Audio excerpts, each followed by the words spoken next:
Hi friends, welcome back to my YouTube channel Aishwarya all in one videos.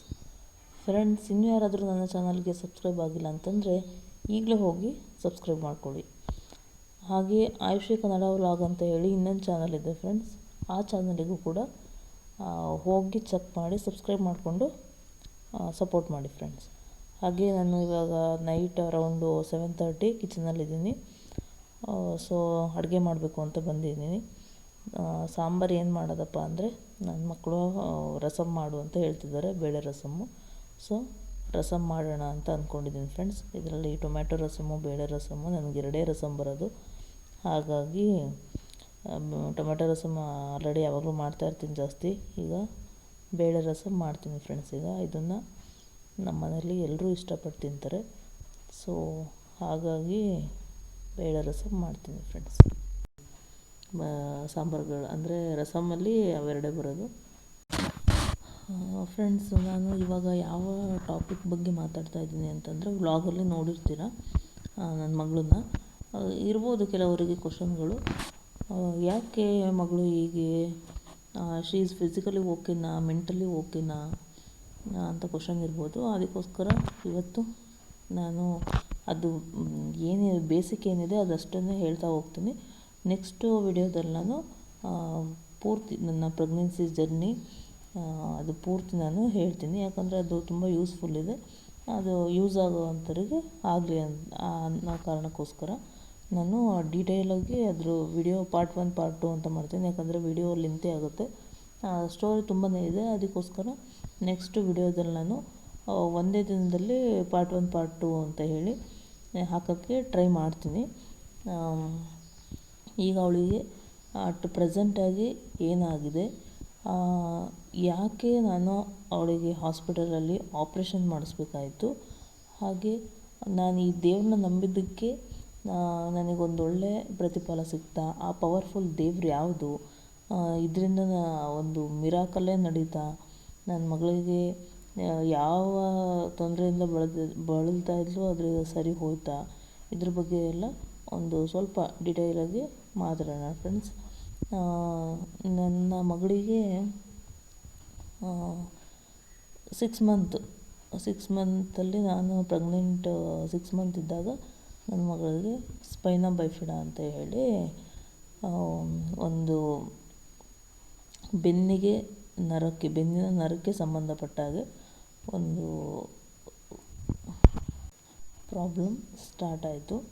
So ನನಗೆ ಅವಾಗ doctor ಹೇಳಿದರು, ಪ್ರೆಗ್ನೆನ್ಸಿಯಲ್ಲಿ ಈ ಥರ 6 ಮಂತಲ್ಲಿ ಈ ಥರ ಹಿಂಗಾಗಿದೆ, ಸೊ ನೀವು ಈಗಲೂ ಕೂಡ ಅಬಾರ್ಟ್ ಮಾಡಿಸ್ಕೊಬೋದು ಅಂತ ಸಜೆಸ್ಟ್ ಮಾಡಿದರು.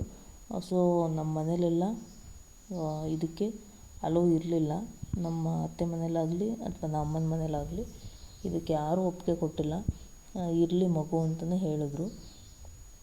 ಸೊ ನಾನು ಅವರ ಪ್ರೆಷರಿಗೋಸ್ಕರ ನಾನು ಹಾಗೇ ಬಿಡಬೇಕಾಗಿದ್ದ ಒಂದು ಸಿಚುವೇಶನ್ನು ಬಂತು. ಸೊ ಹಾಗಾಗಿ ಮಗು ಆಯಿತು. ಆಫ್ಟರ್ ಡೆಲಿವರಿ ನಾನು ಅದಕ್ಕೆ ಆಪ್ರೇಷನ್ನು ಮಾಡಿಸ್ಬೇಕಾಗಿತ್ತು ಮಗುಗೆ. ಆ ಪಾಪುಗೆ ಒಂದು 6 ಮಂತ್ ಅಂದ್ಕೊತೀನಿ. 6 ಮಂತ್ ಇದ್ದಾಗಲೇ ಆಪ್ರೇಷನ್ನು ಕೂಡ ಆಯಿತು. ಈಗ ಆ ದೇವಸ್ಥಾನಕ್ಕೆ ನಾವು ಪ್ರೆಗ್ನೆಂಟ್ ಇರುವಾಗಲೇ ಹೋಗ್ಬಿಟ್ಟಿದ್ದೆ ನಾನು. ನಮ್ಮಮ್ಮ ಕರ್ಕೊಂಡೋಗಿದ್ರು. ಆ ದೇವಸ್ಥಾನ ಯಾವುದಪ್ಪ ಅಂತಂದರೆ ಶನಿ ಮಹಾತ್ಮ ದೇವಸ್ಥಾನ. ಇಲ್ಲೆಲ್ಲ ಇರೋದು ನಮ್ಮ ಭದ್ರಾವತಿಲಲ್ಲ, ನಾಗಮಂಗಲದಲ್ಲಿ. ಗೊತ್ತಿರುತ್ತೆ ಎಲ್ರಿಗೂ ನಾಗಮಂಗಲ. ಅಲ್ಲಿ ಅದು ನಮ್ಮ ಅಪ್ಪ ಅಮ್ಮನ ಊರು. ಸೊ ಆ ಊರ ಹತ್ರ ಶನಿ ಮಹಾತ್ಮ ದೇವಸ್ಥಾನ ಇದೆ. ನನಗೆ ಅನ್ನಿಸ್ದಾಗೆ ಮೋಸ್ಟ್ ಪವರ್ಫುಲ್ ಅಂತ ಅನ್ನಿಸ್ತು. ಯಾಕಂದರೆ ಮಿರಾಕಲ್ ರೀತಿಯಲ್ಲೇ ನನ್ನ ಮಗಳು ಸ್ವಲ್ಪ ಬಚಾವಾದಳು. ಡಾಕ್ಟ್ರು ಏನಂತ ಹೇಳಿದರು ಅದ್ರ ಆಪೋಸಿಟ್ಟಾಗಿ ಆಯಿತು ಅಂತ ಹೇಳ್ಬೋದು. ಸೊ ನೆಕ್ಸ್ಟು ನಾನು ಅದ್ರ ಬಗ್ಗೆ ಡೀಟೇಲಾಗಿ ವೀಡಿಯೋ ಮಾಡ್ತೀನಿ ಫ್ರೆಂಡ್ಸ್. ಈಗ ಅಷ್ಟೊಂದೆಲ್ಲ ಏನೂ ಹೇಳೋಕ್ಕೆ ಹೋಗಲ್ಲ. ದೇವಸ್ಥಾನಕ್ಕೆ ಯಾರಿಗಾದರೂ ಈ ಥರ ಪ್ರಾಬ್ಲಮ್ ಇದ್ದರೆ ನೀವು ಒಂದು ಸಲ ಹೋಗಿ ಬರ್ಬೋದು. ನನಗೆ ಅನಿಸಿದ ಮಟ್ಟಿಗೆ ನಿಜವಾಗ್ಲೂ ನಾನು ಜಾಸ್ತಿ ಎಲ್ಲ ಈ ಥರ ಎಲ್ಲ ನಂಬೋಕ್ಕೆ ಹೋಗಲ್ಲ. ಅಲ್ಲಿ ದೇವರು ಇದಾಗುತ್ತೆ ಅಥವಾ ಅಲ್ಲಿ ಏನೋ ಹೇಳ್ತಾರೆ, ನಾನು ನಿಜವಾಗ್ಲೂ ಅದ್ರ ಬಗ್ಗೆ ಜಾಸ್ತಿ ನಂಬಿಕೆ ಇಲ್ಲ. ನನಗೆ ಫಸ್ಟು ನಾನು ಅಂದ್ಕೊಳ್ಳೋದು ಫಸ್ಟು ಹಾಸ್ಪಿಟಲ್ಗೆ ಹೋಗಬೇಕು. ಏನೇ ಹುಷಾರಿಲ್ಲ ಅಂತಂದರೂ ತುಂಬ ಜನ ಬಾಯಲ್ಲಿ ಕೇಳಿದೆ ನಾನು. ಹುಷಾರಿಲ್ಲ ಅಂದ ತಕ್ಷಣ ದೇವಸ್ಥಾನದಲ್ಲಿ ಹೋಗ್ಬಿಟ್ಟು ಅಲ್ಲಿ ಕೇಳೋ ಅಂಥದ್ದು.